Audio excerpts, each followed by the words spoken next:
I am a big fan of colourful places and good scenery and good buildings, and this has absolutely everything.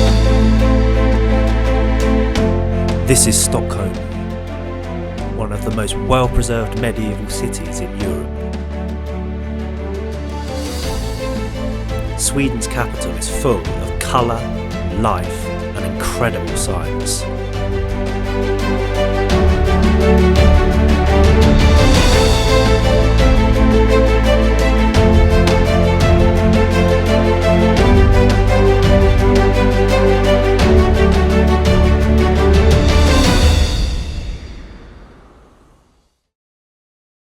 We've spent a week exploring the winter wonderlands and Christmas markets in Riga, Tallinn and Helsinki. And now we've made it to country number 4 on our festive adventure through the Baltics and Scandinavia. We're in Stockholm, the capital of Sweden, to explore the wonders of yet another impressive city and its Christmas market. If you saw our last film in Helsinki, we were just leaving Finland, so let's pick things up where we left off. Well, hey, so 17-hour journey begins.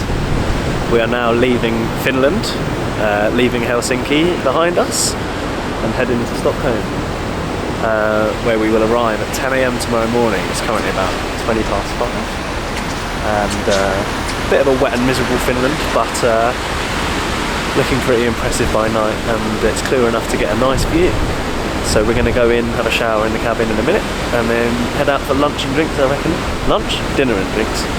Losing my bearings. Not much else to do except drink and eat on the boat once you're out to sea. This is the last glimpse of land we're going to have for about the best part of a day, so we're going to go and enjoy it.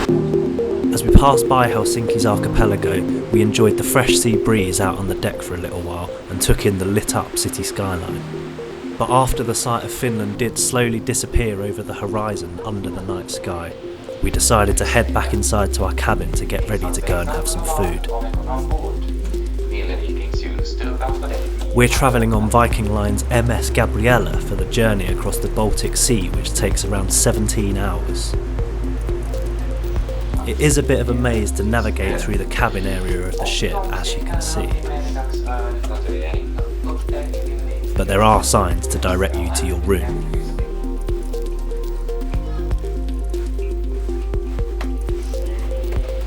We booked a large inside cabin which cost us around €70 each, or about £60. We kinda wish we'd booked a room with a window view, to be honest, because it felt a little bit claustrophobic and we struggled to sleep when the seas got really rough during the night. We tucked into some dinner and enjoyed a few glasses of wine before heading to bed. As I said, we did get a little seasick and struggled to sleep during the night due to how much the boat was rocking as we sailed across the Baltic Sea. But before we knew it, it was time to get up for breakfast and enjoy Sweden's archipelago as the boat made its approach to Stockholm.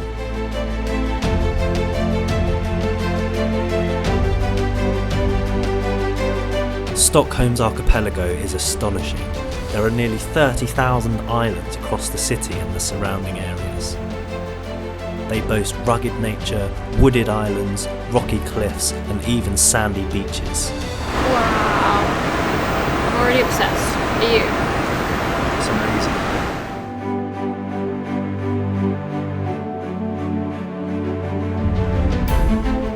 Some of the islands are completely uninhabited, while others are home to ancient villages and nowadays even new communities.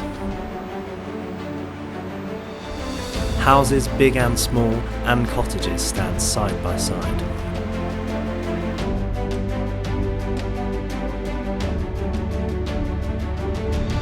Before we'd even set foot in Sweden, we were blown away by this remarkable feat of nature.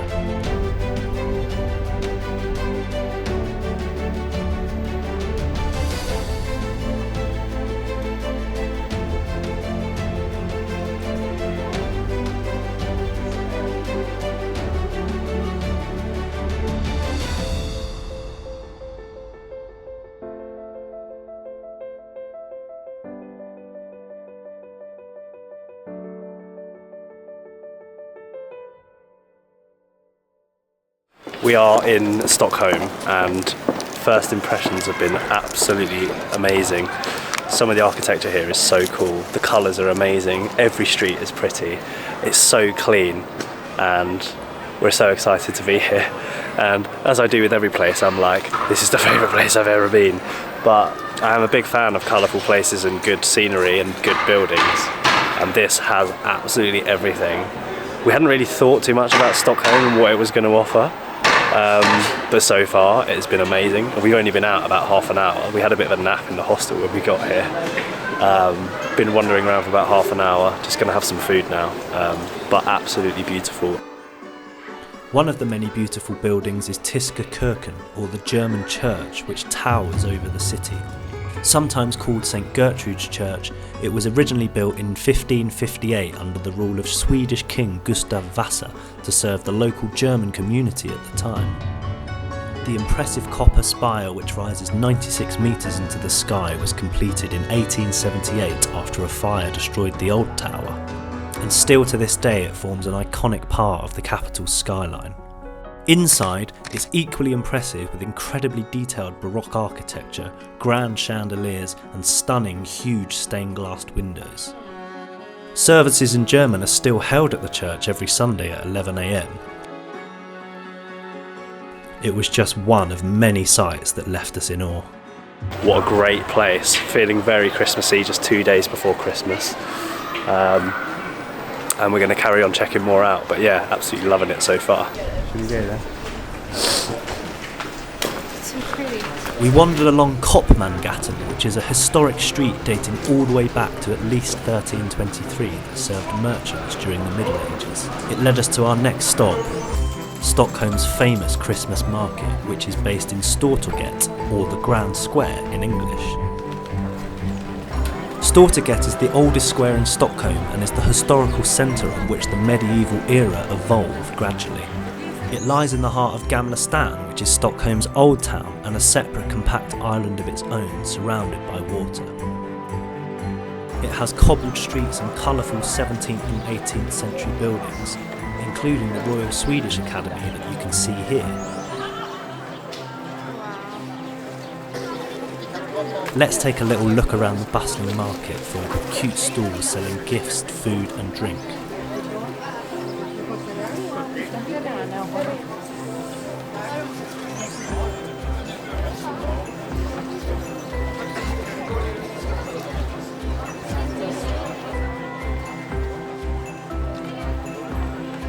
Buildings number 3 and 5 here are just an example of the remarkable medieval history, with both of them first being built in the 1640s.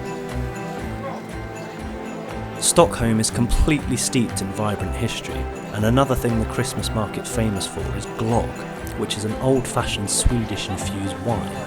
It's similar to mulled wine, but not quite the same. I liked it, but did Marnie?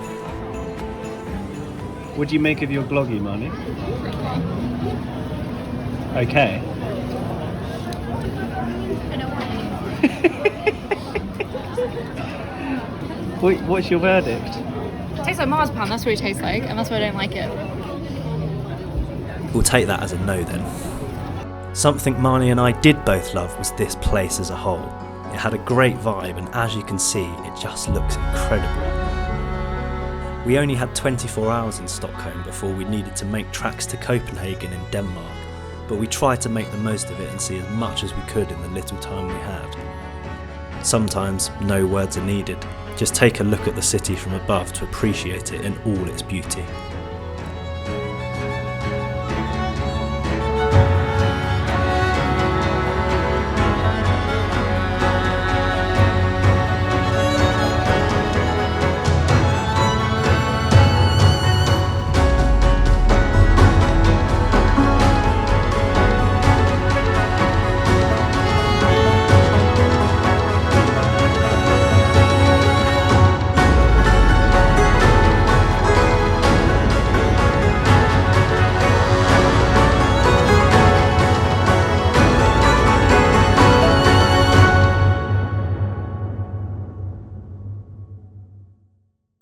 So, little update. We are now waiting at Stockholm Central Station to go to Copenhagen. So we're going to spend Christmas at a nice hotel in Copenhagen. Stockholm was really cool, really colourful. We tried to get around and see as much of it as we could, particularly Gamla Stan, the old town, which was really beautiful. We had a very good night's sleep in the hostel, which was much needed. And we're very excited to take the train to Copenhagen. It's very cold, -5 today, but blue sky, sun shining. So we're looking forward to the journey and seeing what it's got to offer. And also exploring what's probably going to be a very quiet Copenhagen over Christmas. But we're looking forward to it very much. What's been your favourite part of the trip so far? If you had to choose? Every day.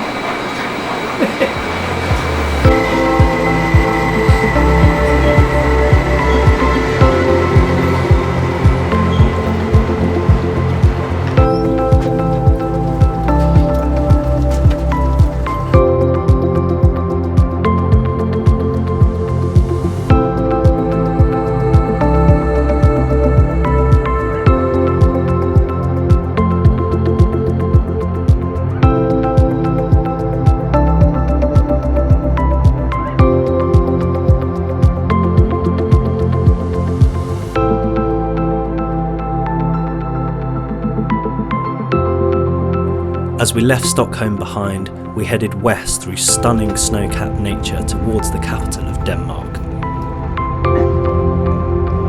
Join us again next time as we explore Copenhagen.